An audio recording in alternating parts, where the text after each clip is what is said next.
गुणानुवाद कह रहा है, शिव तत्व कह रहा है, देवादिदेव महादेव का संवाद कह रहा है कि मोबाइल अगर खराब हो जाए तो उसको। नमस्कार दोस्तों, स्वागत है आप सभी का अपने YouTube channel the Lord Shiva में। हिंदू धर्म की रहस्यमय कथा एवं परंपरा, संस्कृति और शिव पुराण से जुड़ी और पंडित प्रदीप मिश्रा के मुख द्वारा कही गई रहस्यमय कथा जानने और समझने के लिए the Lord Shiva YouTube channel को सब्सक्राइब कीजिए और हर रोज नई कहानियां और हिंदू धर्म से जुड़ी बातें जाने और समझिए। धन्यवाद।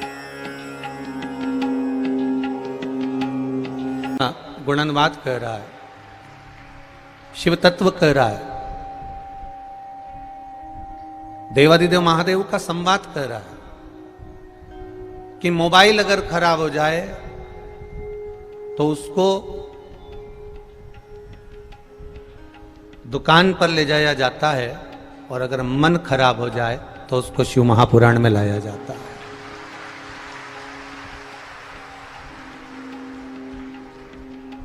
मान लो मोबाइल में कुछ फंक्शन गड़बड़ हो गए, अब कितना जरा विचार करिएगा कि इतना सारा लोग आ गए, इतने सारे भक्त आ गए तो मोबाइल भी सही से काम नहीं कर रहा। अब इतने सारे भक्त आ गए तो तुम्हारा अच्छे से अच्छी कंपनी का मोबाइल भी काम नहीं कर रहा। उसी तरह पाप, लोभ, काम, आसक्ति, तृष्णा, वासना जब ये भीतर आ जाते होंगे तो ये मन क्या शिव का भजन कर पाता होगा? विचार करिए, स्मरण करिएगा जरा। मोबाइल बंद हुआ, नेटवर्क गया, सिग्नल नहीं मिला, कई लोग भटक रहे हैं। कितनी अनाउंसमेंट कर रहे हैं कि ये खो गया, वो खो गया, ये कहाँ है, वो कहाँ है। जरा विचार करिएगा, जब काम, आसक्ति, लोभ, तृष्णा, मोह ये सब बढ़ जाता होगा तो मेरा भोलेनाथ भी तो कहीं खो जाता होगा, वो भी तो कनेक्शन में नहीं आता होगा। जरा विचार करिए। अब लगा भी रहे हैं तो वो लग नहीं रहा है, अब ढूंढ भी रहे हैं तो वो मिल नहीं रहा है।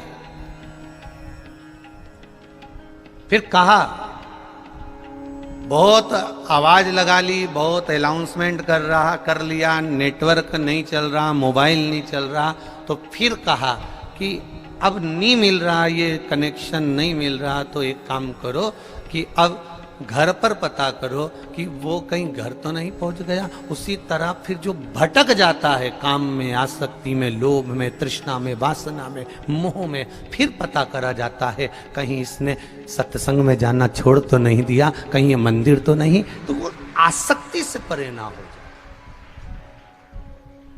हम उसको पाने का प्रयास, ये रुद्राक्ष महोत्सव केवल हम उसको धारण करने का विषय नहीं है, हम उसको अपने जीवन में उतारने का भी विषय है कि इतना जब जनता बढ़ जाती है, इतनी भक्त बढ़ जाते हैं तो अच्छे अच्छे का नेटवर्क नहीं मिलता। उसी तरह जब भीतर काम, लोभ, आसक्ति, तृष्णा बढ़ जाती है तो मेरे महादेव का भी नेटवर्क नहीं मिल पाता है।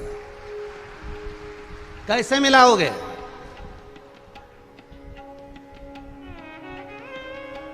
पुराने समय का रेडियो, गांव का व्यक्ति पूरे काकड़ में घूमता रहता था, पूरे काकड़ में घूमता था गांव का व्यक्ति, रेडियो को पकड़ कर कान में लगा के सिग्नल घुमाता ही रहता था। आया विविध भारती, दूरदर्शन लगाया, घूम रहा है, सिग्नल बदल रहा है, नहीं मिल रहा, नहीं मिल रहा। चलते चलते अभी जितनी बार उसने रेडियो की आवाज बढ़ाई ने सिग्नल देखा तो सब में आवाज आई उसकी, पे। अब वो सिग्नल नहीं मिला ना तो पे कर रहा। और जैसे ही उसका सिग्नल किसी जगह पर मिल गया उतनी देर में तो आवाज आ गई, विविध भारती आपका स्वागत करती है, आप आए हैं, उसका आनंद। ये सिग्नल है जो मिलना चाहिए। आप आए हो इतनी दूर दूर से, हरियाणा, पंजाब, गुजरात, राजस्थान और छत्तीसगढ़, कहीं महाराष्ट्र, ना जाने कहां कहां से, उत्तरांचल, हिमाचल, जहां जहां से तुम्हारी मर्जी पड़ी, तुम लाखों की संख्या में आए हो। पर निवेदन है रेडियो का नेटवर्क मिलाकर चलना कुबेर भंडारी से निश्चित है, मिल गया तो आनंद की अनुभूति हो जाएगी। जिसका नेटवर्क नहीं मिला उसके सिग्नल आज भी गड़बड़ है और वो पे ही कर रहा है। और तुम उठा के देख लेना, बहुत सारी चीजें मिलेगी तुमको फेसबुक पर, व्हाट्सएप पे, ये पे करने वाले हैं, सब पे चल रहा है, सिग्नल नहीं मिला। जिसका सही सिग्नल मेरे देव अधिदेव महादेव से मिल जाता है, फिर इसको शिव ही नजर आता है, राम ही नजर आता है, कृष्ण ही नजर आता है। इस व्यासपीठ से हमने एक बात हमेशा कही है, कंकर में शंकर समाया है, शिव कंकर के भीतर समाया हुआ है, उसको प्राप्त करना।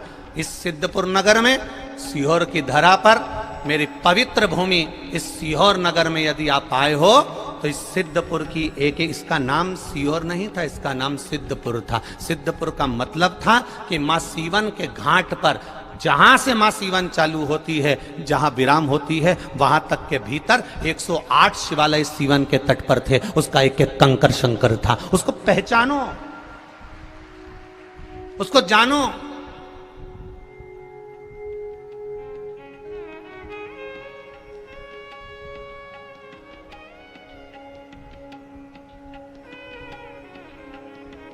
उसको पहचानना है हमको। और कोई सोचे कि सीहोर वाला महाराज पे दबाव बनाओ तो ये आने वाले समय में रुद्राक्ष उत्सव नहीं करे, इससे 4 गुना बड़ा करूंगा, इस अंदाजे में ना रहिएगा। बस एक बात रहेगी, भक्त भी आएंगे, रुद्राक्ष भी आएगा, भजन भी होगा, कीर्तन भी होगा, स्मरण भी होगा, और ये भक्त का जो जमावाड़ा है इससे 10 गुना ज्यादा होगा, और उनका विश्वास भी पक्का होगा, निश्चित है। बस इतना सा निवेदन है, जिसको गुलाब जामुन प्रिय हो, जिसको रसगुल्ला प्रिय हो, जिसको एसी का रूम प्रिय हो, और जिसको खूब अच्छा अच्छा वीआईपी ट्रीटमेंट चाहिए हो, वो मेरे बाबा के दरबार में मत आना, वो वैकुंठ अधिपति के दरबार में ही आनंद पाना, क्योंकि वो कैलाश में रहता है, ओगड़दानी है, ओघड़ी है, वो अड़भंगा है वो। अगर उसको रखना होता तो वैकुंठ मेरे भगवान विष्णु को नहीं देता, अगर उसको रखना होता तो बद्री विशाल मेरे शंकर भगवान का था, नारायण को नहीं देता, वो भी अलमस्त होकर बद्री विशाल में बैठता, वो भी वैकुंठ में बैठता। पर उसने कहा नहीं, वैकुंठ में नारायण रहेंगे, ब्रह्मलोक में ब्रह्मा रहेंगे, मैं मृत्यु लोक में रहूंगा, क्योंकि पृथ्वी का एक एक कंकर में मैं बसा हूंगा। और देवता भी अगर आएंगे तो ऊपर नहीं, ऊपर से नीचे उतर कर आना पड़ेगा, और मुझसे मिलने के लिए, मुझसे जानने के लिए जाना पड़ेगा। ये कंकर में शंकर समाया, उसको पहचानना।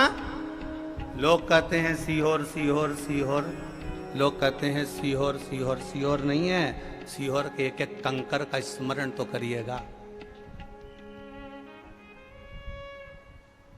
एक एक कंकर का स्मरण, उसका भजन, उसका कीर्तन, उसका स्मरण, उसकी अविरल भक्ति धारण तो करो।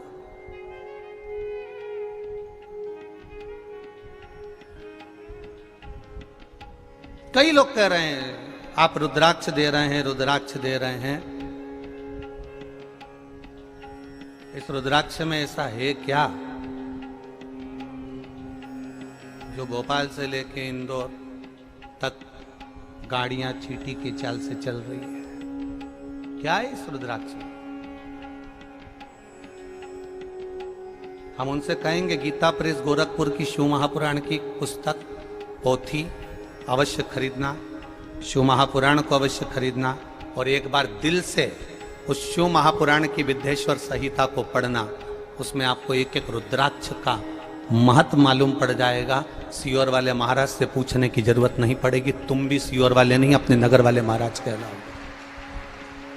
स्कंद पुराण को उठाकर पढ़िए कि रुद्राक्ष की महत्वता क्या है, पद्म पुराण को उठाकर पढ़िए कि रुद्राक्ष की महत्व क्या है, गर्ग संहिता को उठाकर पढ़िए कि रुद्राक्ष की महत्वता क्या है, शिव महापुराण को उठाकर पढ़िए, रुद्राक्ष की महत्वता क्या है। लिंग पुराण को उठाकर पढ़िए, रुद्राक्ष की महत्वता क्या है। नर्मदा पुराण को उठाकर पढ़िए, रुद्राक्ष की महत्वता क्या है। देवी पुराण को उठाकर पढ़िए, रुद्राक्ष की महत्वता क्या है। एक रुद्राक्ष की महत्वता और एक बेलपत्री के वृक्ष की महत्वता जिस दिन जान जाओगे, अपने घर के पास में 50 बेलपत्री के वृक्ष तुम लगाओगे। जिस दिन जान गए उस दिन लगाओगे। और जिस अगर आपको आज की यह कथा पसंद आई हो तो हमारे YouTube चैनल को सब्सक्राइब अवश्य कीजिए और बाजू में दिए गए बेल आइकॉन को अवश्य क्लिक कीजिए और कमेंट कीजिए। ओम नमः शिवाय। धन्यवाद।